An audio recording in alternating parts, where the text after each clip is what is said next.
महापालिकेने इमारतीच्या बिल्डर विरोधात केला MRTP अंतर्गत गुन्हा दाखल। बिल्डर चेतन माळी विरोधात गुन्हा दाखल। 2 दिवसात इमारत तोडण्याचे काम हाती घेणार, सहाय्यक आयुक्त हेमा मुंबरकर यांची माहिती।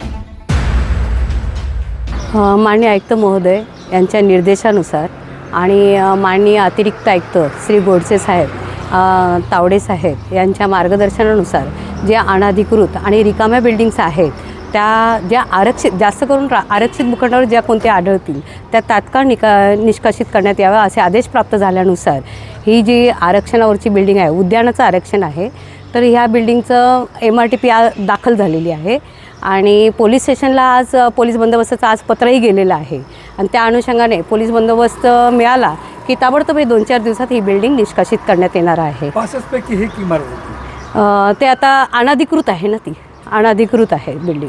विशाल वाघमारे, जनशक्ती, डोंबिवली। अरे, तुम्ही अजून आमच्या चॅनलला सबस्क्राईब नाही केलं तर लगेच जनशक्ती चॅनलला सबस्क्राईब करा आणि बेल आयकॉनवर क्लिक करा आणि रहा अपडेट।